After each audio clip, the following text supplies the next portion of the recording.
छातीत जळजळ झाली तर आपण म्हणतो काही नाही, जरा थंड दूध घेऊन बघू. आंबट ढेकर आले तर म्हणतो आजचं खाणं थोडं जडच होतं. पण पोट मात्र शांतपणे सांगत असतं मला ऍसिडिटी झाली आहे.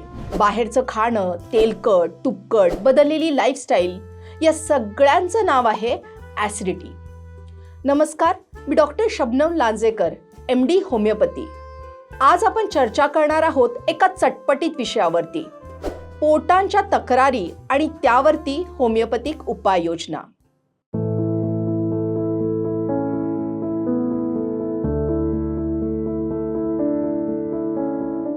प्रथमतः आपण आपली पचनसंस्था समजून घेऊया. अन्न प्रथम तोंडामध्ये जातं. तोंडामध्ये सलायव्हरी नावाच्या ग्रंथी असतात. त्यातून सलायवा म्हणजे लाळ तयार होते. या लाळेमध्ये अमायलेज नावाचं एन्झाईम असतं, ज्याचं काम असतं कार्बोहायड्रेटचं रूपांतर ग्लुकोजमध्ये करणं. पुढे हे अन्न नलिकेमार्फत पोटामध्ये ढकललं जातं. पण हे ढकलण्यासाठी काही स्नायूंच्या लहरी तयार होतात, ज्याला आपण पेरिस्टाल्टिक मुवमेंट्स असं म्हणतो. पुढे अन्न पोटामध्ये गेल्यानंतर त्याचा संपर्क पोटामधल्या काही गॅस्ट्रिक ग्रंथींशी होत असतो. या गॅस्ट्रिक ग्रंथी काही गॅस्ट्रिक ज्यूस तयार करतात, उदाहरणार्थ HCl, पेप्सिन, आणि यामुळं आपल्या अन्नाचं ऍसिडिक कन्व्हर्जन होत असतं आणि ऍसिडिक अन्न लवकर विघटनास जातं.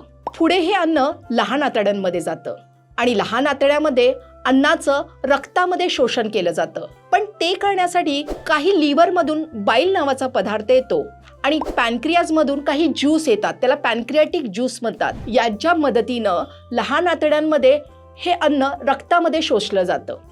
लहान आतड्यानंतर अन्न पुढं जातं मोठ्या आतड्यांमध्ये, जिथं जास्तीत जास्त पाणी शोषलं जातं. आणि या सगळ्या प्रक्रियेनंतर जो काही कचरा किंवा वेस्ट टाकाऊ पदार्थ उरतात ते शरीराच्या बाहेर टाकले जातात. ही आपली पचनसंस्था आहे.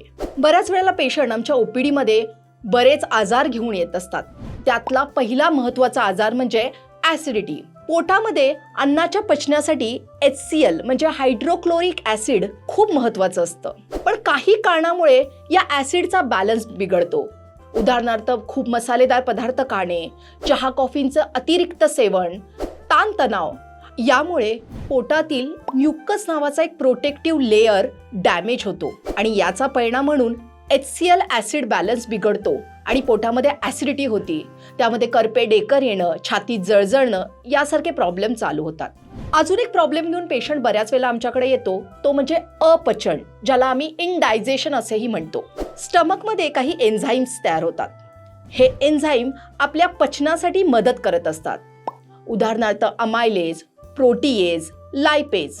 पण बऱ्याच वेळेला मानसिक स्ट्रेस वाढला असेल, खूप धूम्रपान किंवा तंबाखू, अल्कोहोलचं सेवन असेल, काही पोटांमध्ये जंतूचा संसर्ग झाला, उदाहरणार्थ H. पायलोरीचं इन्फेक्शन झालं, अतिप्रमाणात अँटीबायोटिक्स किंवा पेन किलर किंवा काही आजार, याचा परिणाम म्हणून हे एन्झाईम्स तयार होत नाहीत आणि पचनसंस्था बिघडते आणि यामुळं पोट फुगणं, अपचन किंवा पोटदुखी यासारखे प्रॉब्लेम चालू होत असतात. तिसरी पेशंटची महत्त्वाची तक्रार असते कॉन्स्टिपेशन किंवा डायरिया, म्हणजे संडास घट्ट होणं किंवा जुलाब लागणं.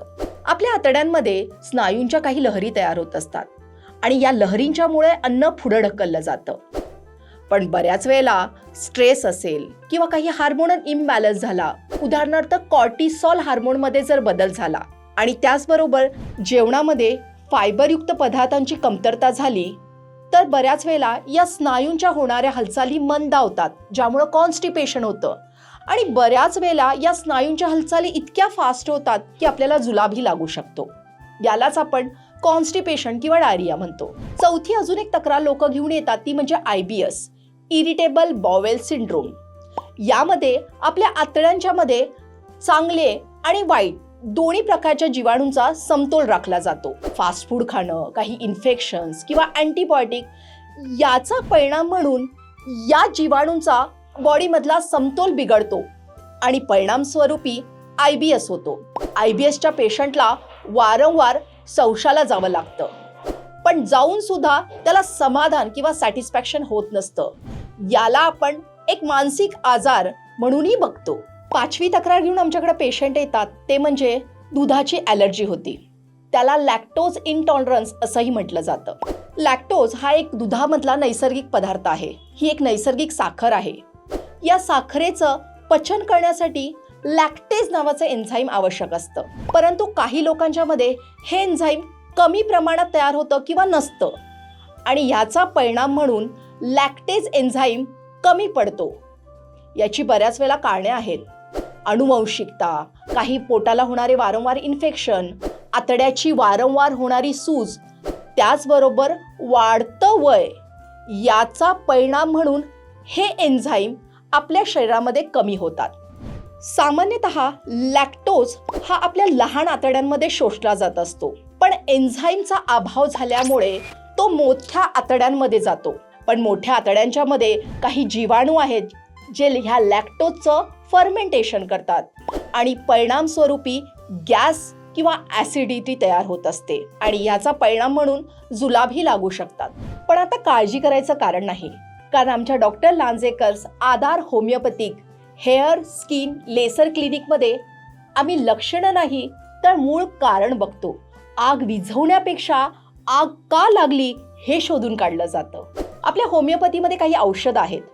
उदाहरणार्थ कार्बोवेज सारखं औषध गॅसेसवर काम करतं.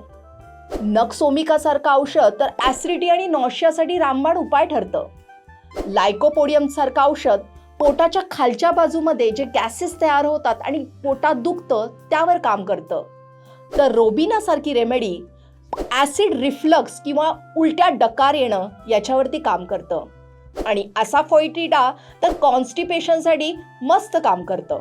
औषधं ही नेहमी होमिओपॅथिक डॉक्टरांच्या सल्ल्यानेच घ्या, कारण आजार हे मुळातून नष्ट करायचे असतात.